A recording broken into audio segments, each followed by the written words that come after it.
자, 제38회 국제무역사 기출문제. 자, 1번부터 한번 보도록 하겠습니다.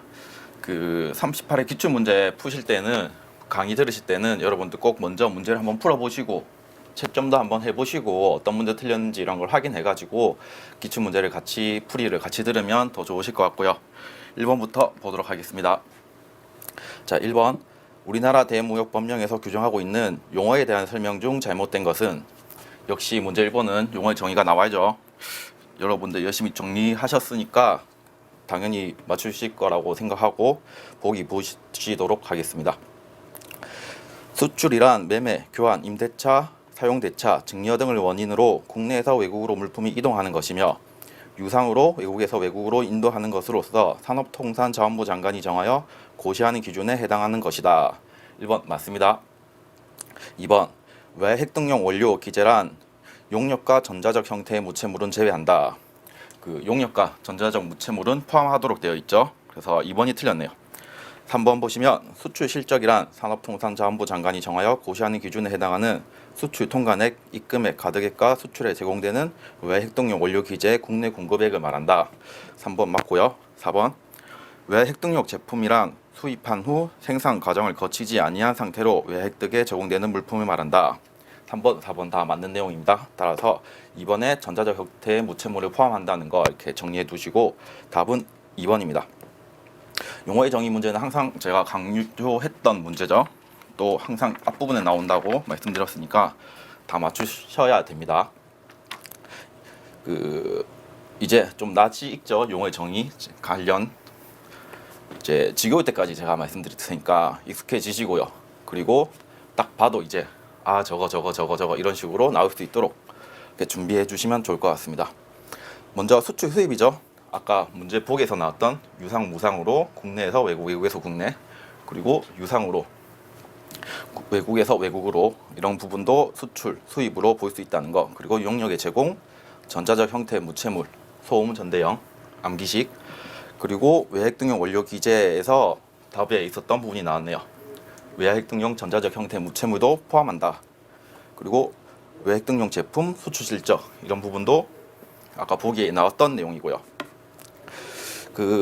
잘 기억이 안 나시는 분들이나, 그리고 이렇게 저거는 또 잘 기억이 안 났거나 또 처음 보네 이런 부분들은 꼭 한 번 더 정리해서 봐주시길 바라겠습니다. 그리고 이거 말고도 대무역 관리 규정에도 정의 부분이 있었죠. 대무역 관리 부분에는 특히 수출의 종류 부분에 대해서 정의 규정이 쭉 나열되어 있었는데요.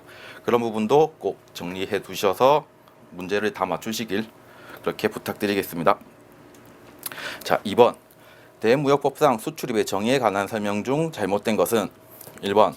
입항 전 수입 신고가 수리된 물품은 관세법상 내국 물품으로 인정되지만 대무역법상으로는 수입으로 간주하지 않는다. 1번은 맞는 내용입니다. 2번. 외항 선박에 선용품을 공급하는 행위는 대무역법상 외핵득 행위로 간주하며 수출 개념에 해당하지 않는다. 맞고요. 3번.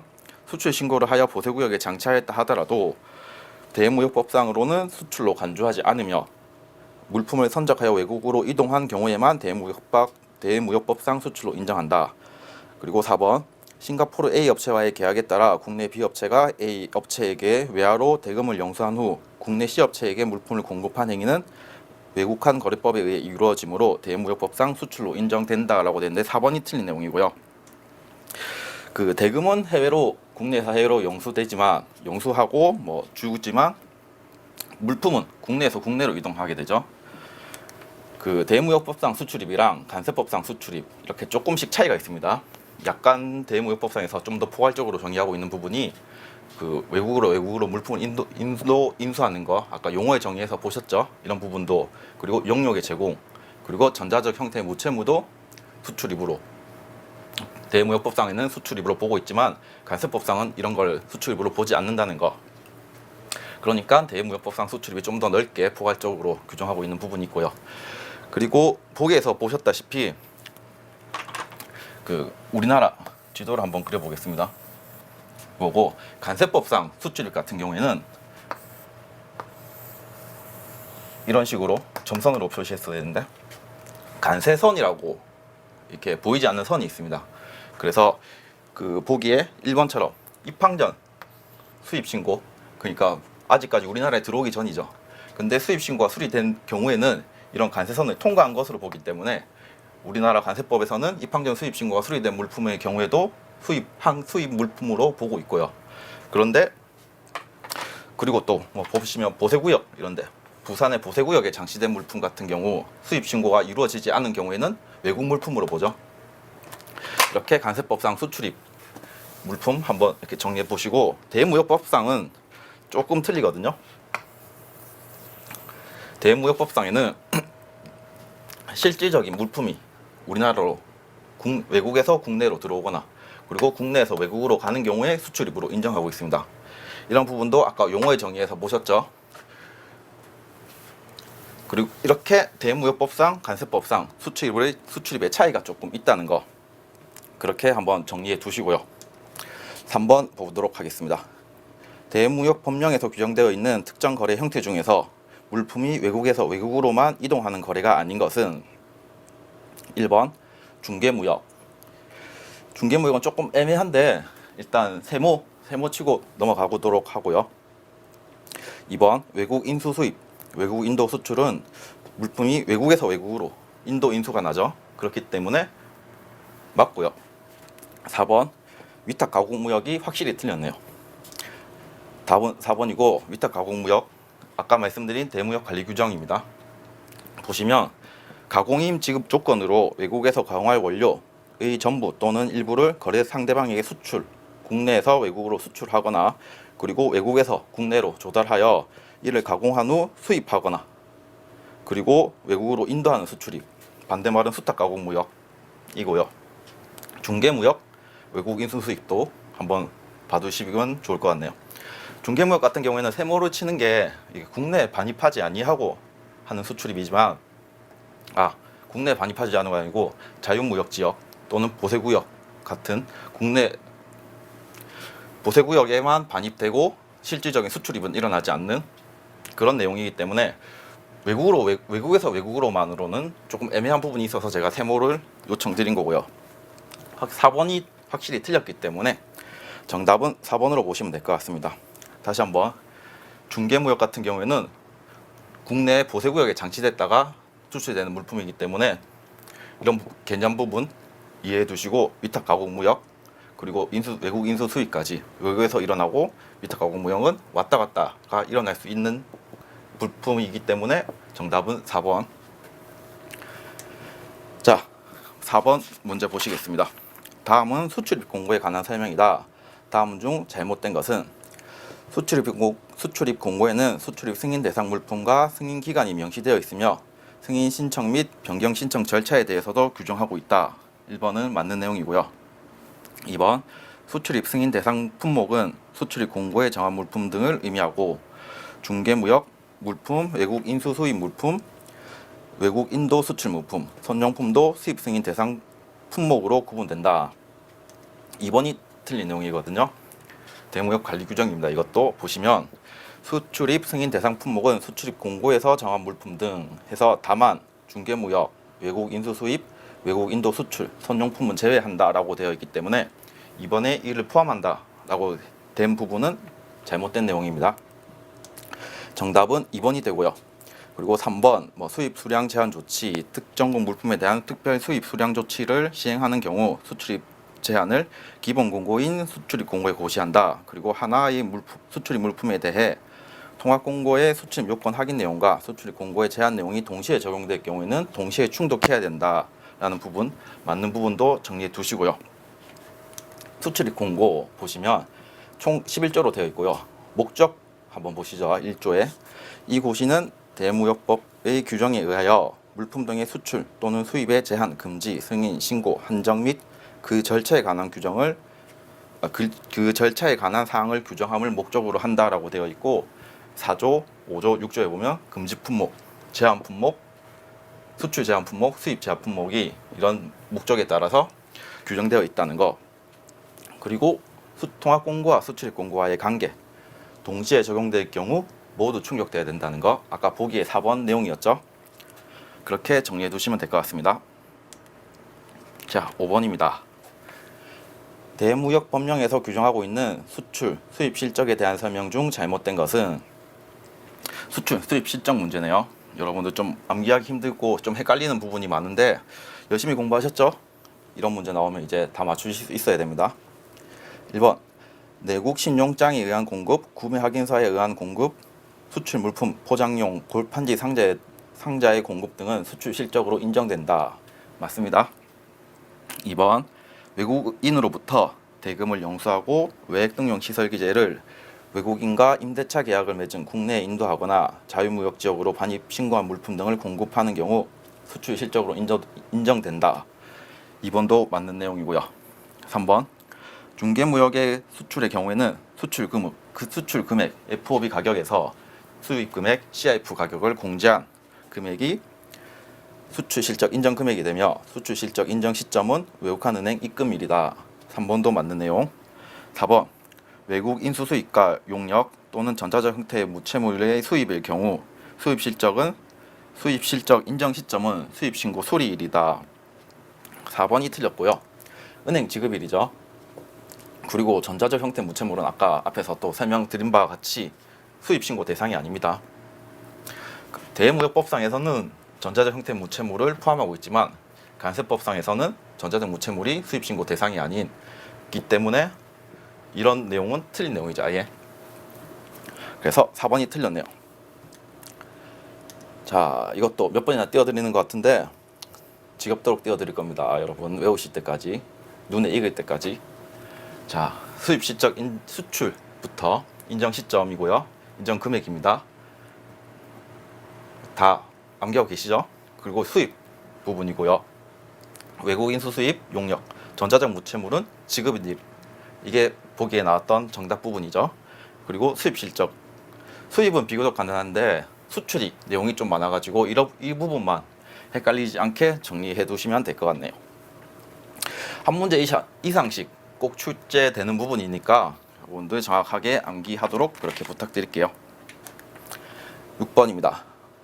외액 등용 원료 기재 수입 승인 제도에 대한 지원 혜택이 아닌 것은 외액 등용 원료 기재는 수출입 공고 수량 제한 적용 배제 그리고 관세 환급 원산지 표시 면제 대상입니다. 따라서 3번 구매 확인서의 영세율 적용 이 부분이 답인데요. 구매 확인서 여러분들 이제 정의는 알고 계시죠? 외액 등용 원료 기재를 구매하려는 자가 영세율을 적용받기 위해서 그리고 확인을 신청하면 원료 기재를 구매한 것임을 확인하는 서류를 발급할 수 있고요. 즉 구매 확인서의 영세율 적용은 수입 승인세도 그리고 수입 시 혜택이 아니고 외액 등용 물품 등을 살 때 부가세 없이 국내에서 영세율로 조달해서 이를 외액 등용으로 수출할 수 있기 때문에 국내 유통 시의 혜택이라고 볼 수 있죠. 구매 확인서 같은 경우에는. 그래서 문제의 외액 등용 원료 기재의 수입 승인 제도에 대한 지원 혜택은 1번, 2번, 4번입니다. 자, 7번. 빡빡하다 맞죠? 대무역법령에서 규정하고 있는 원산지 제도에 대한 설명이다. 올바른 것을 모두 기재한 것은 1번 수출 물품의 원산지 표시 방법은 한글, 한문, 영문 식별하기 쉬운 위치에 떨어지거나 쉽게 지워지거나 떨어지지 않게 표시하고 구매자가 쉽게 판독할 수 있는 위치 그리고 판독할 수 있는 활자체고요. 그리고 B 원산지를 거짓으로 표시하거나 오인하게 하는 표시를 하는 행위 원산지 표시를 손상하거나 변경하는 행위 그리고 표시 대상 물품에 대하여 원산지 표시를 하지 않는 행위를 해서는 안 된다. 맞는 내용이죠.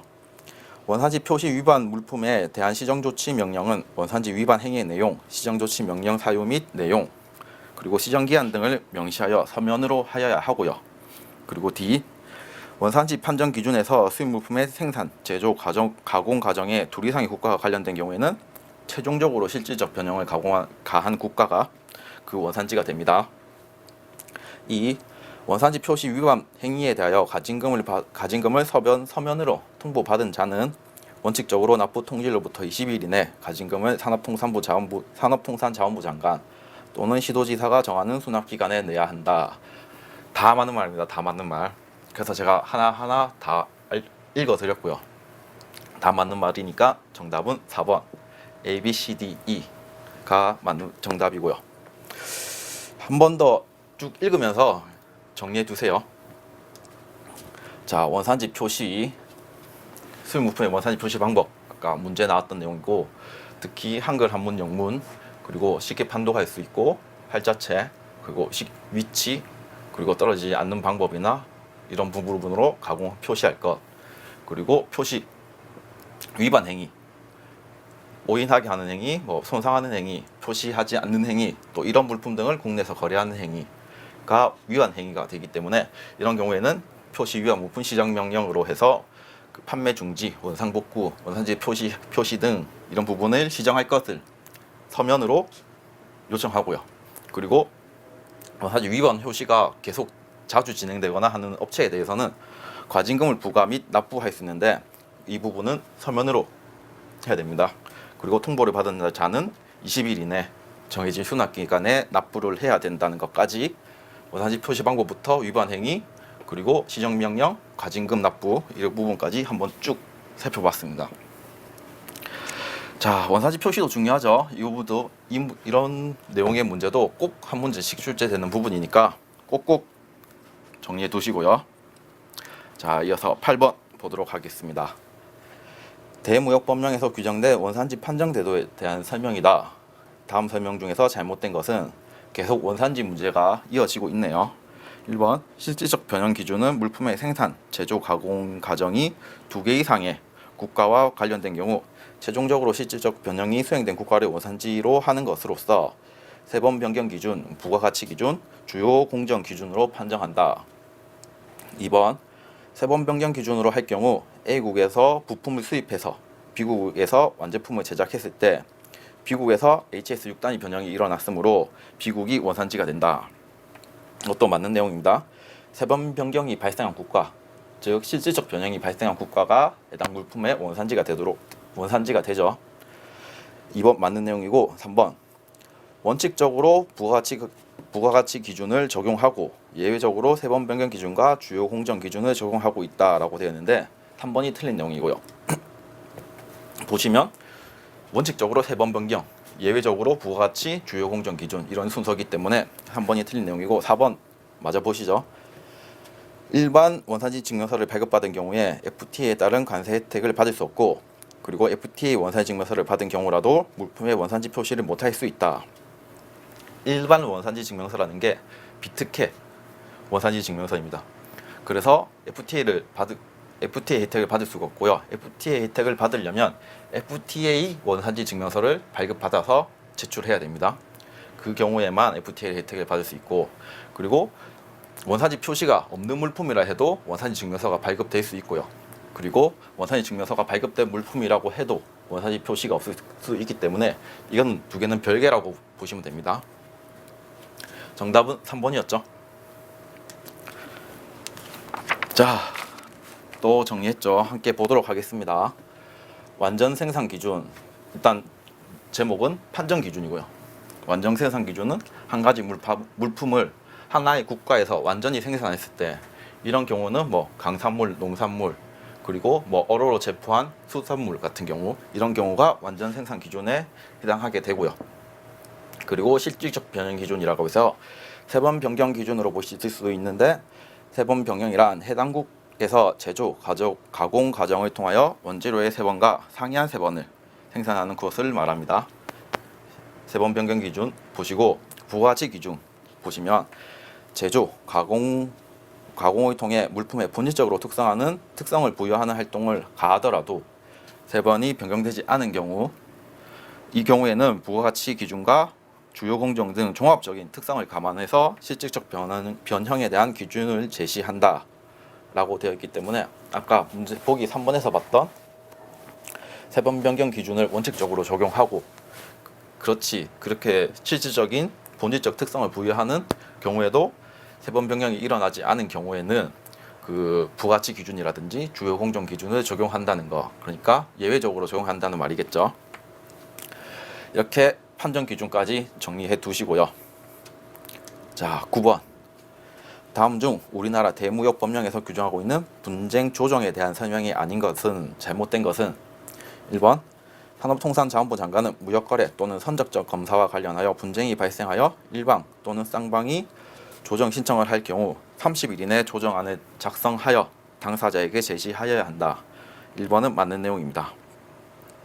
2번 선적정 검사기관이 선적정 검사를 하면서 이런 수출 이행의 장애를 초래했을 때 이 경우에는 무역 장벽이 적용되었다고 판단하거든요. 선적정 검사는 무역 장벽으로 작용한 것으로 간주하며 중재기관은 대한민국 법원으로 한다. 법원이 아니고 대한상사중재원이 중재기관이 됩니다. 답은 2번이고요.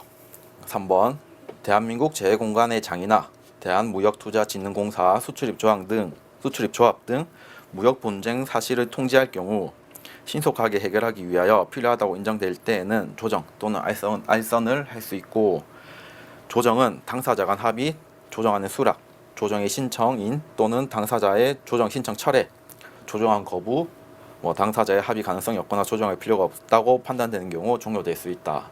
4번도 맞는 내용이고, 그래서 정답은 2번에 대한상사중재원이 중재기관이 된다는 거. 읽을 게 너무 많아가지고 맞죠? 답은 2번입니다. 이렇게 좀 읽을 게 많아도 여러분 차분하게 하나하나 읽어보시고 정확하게 답을 찍어야지 초조해하면서 빨리 읽어야 되는데 하면서 읽다가는 실수하는 경우가 많기 때문에 차분하게 앞에서 시간을 줄일 수 있는 문제들은 최대한 줄이고, 암기식 같은 걸 통해 가지고 줄이고, 이런 문제는 천천히 읽어서 정확하게 답을 맞출 수 있도록 그렇게 정리하고 준비하는 게 좋을 것 같습니다. 무역 분쟁 및 조정입니다. 조정의 사유, 이렇게 세 가지. 조정을 권고할 수 있고 또 할 수 있고 직접, 그리고 당사자가 신청을 할 수도 있다는 거. 그리고 신청을 받은 산자부 장관은 30일 이내에 조정안을 작성해서 당사자에게 제시하여야 합니다. 그리고 권한의 위탁, 대학상사중재원이죠. 대한민국 법원이 아니고, 조정의 종료도 아까 보기에서 나왔던 부분. 그래서 이렇게 무역 분쟁 및 조정에 관해서 정리해 보시고